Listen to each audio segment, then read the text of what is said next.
السلام عليكم جميعا، ازيكم عاملين ايه؟ وحشتوني كتير كتير وفي احلى وصفه مع منى.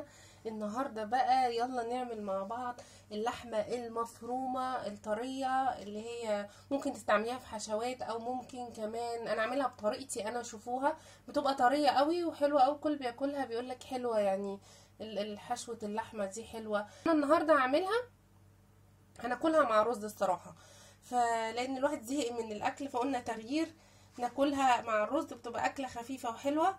فيلا بينا بقى نعملها مع بعض. اول حاجه انا عندي هنا حله على النار، نحط شويه زيت كده مش كتير لان اللحمه فيها دهون، عشان الاكل ميبقاش فيه دهون كتير، مش ناقصين احنا يعني.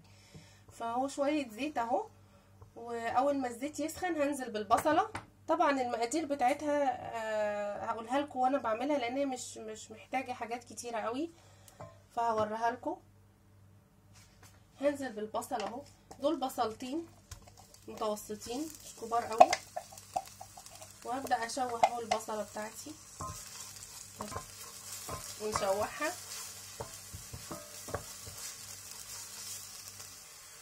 وده جنزبيل اهو ضربته اهو في المكسر، ده قطعه كبيره من الجنزبيل الفريش، طبعا بيبقى حلو قوي مع اللحمه. هديله تشويحه خفيفه خالص مش جامد للجنزبيل كده.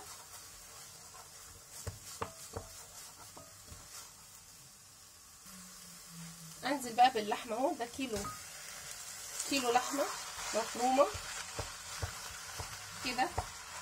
وبصوا بقى الحته بقى اللي بتخليها جوسي وحلوه وهي في المرحله دي وهي لسه حمرا كده. هعمل انا ايه بقى دلوقتي كده؟ ربط المطبخ اهو اللي تحت ده اللي فيه الدقيق. انا هعمل ايه؟ هاخد معلقه دقيق، وبص بقى الحركه دي هي دي اللي بتخليها طريه وحلوه. انا ما بحبش اللحمه تكون يعني اللحمه المفرومه تكون ناشفه كده، فالسر في معلقه الدقيق دي كده. وزعيها كده اهي معلقه الدقيق ودخليها في اللحمه كده، واحنا بنقلب بنشوح اللحمه كده مع البصل، بس بتبقى طريه وجميله قوي قوي.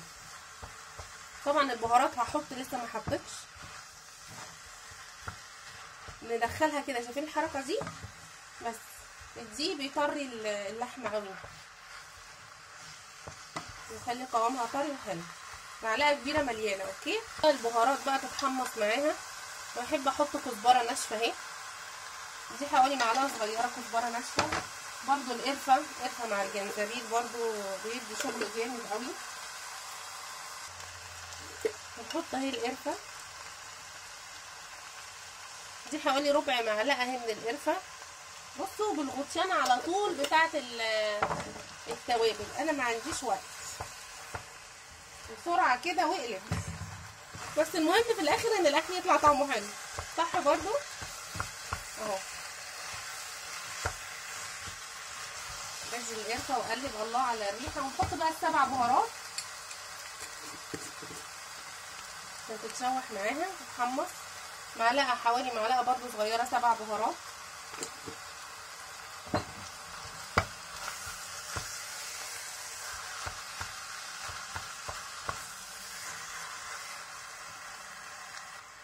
بحب احط برضو شويه كركم بس مش كتير، برضو بيدوا طعم. اهو انا بجيبه اهو من البرطمان، شويه كركم حوالي يعني ربع معلقه اهو من الكركم، بيدوا برضو طعم حلو مع اللحمه.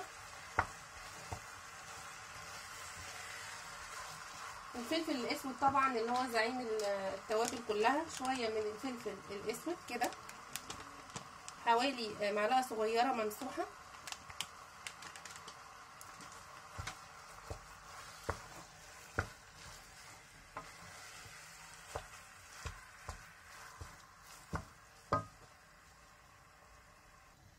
في المرحله دي برضو قبل ما تخش قوي في يعني قبل ما تتشوح خالص وتستوي، انا بحط معجون طماطم، دي معلقه كبيره برضو بتديها طعم.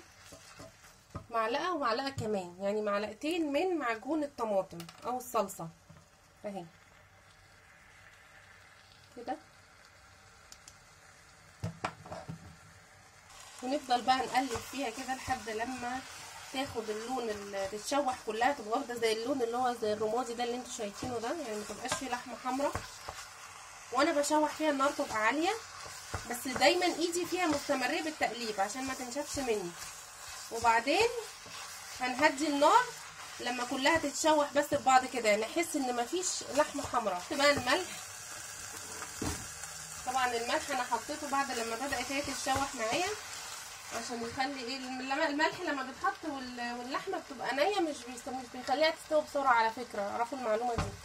فانا دلوقتي خلاص في المرحله دي هحط الملح، معلقه صغيره اهي ملح كده. شوفوا الدقيق بيخليها عامله ازاي وانا بقلبها، بيغلف اللحمه، بيخليها طريه مش ما بتنشفش، تبقى طريه وحلوه وجوسي. ما بحبش انا الاكل الناشف على فكره خالص. انتوا كمان كده؟ اللي زي يكتب لي تحت في التعليق وانا برد عليكم يعني الحمد لله.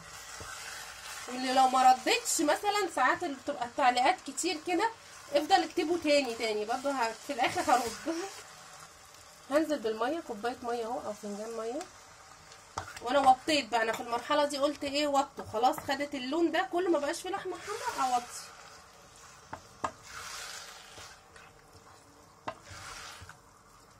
اللي في ناس بتحب برضو تاكلها بالبيض، اللي عايزين يحطوا بيض يحطوا، تبقى طعمها برضو حلو. لكن احنا النهارده هنعملها كده مع رز. عايزه تحطي خضار حطي اللي انت عايزاه او اللي انت عايزه، عشان الرجاله برضو اللي بيطبخوا ما يزعلوش مني. زودت الميه تاني اهي عشان انا ايه عايزاه يبقى فيها صوص شويه عشان هناكلها مع الرز. لو عايزينها للحشوات طبعا ما تكتروش الميه، لو للحشو ما نكترش الميه عشان احنا مش عايزين يبقى فيها ميه واحنا بنحشي بقى معجنات او كده.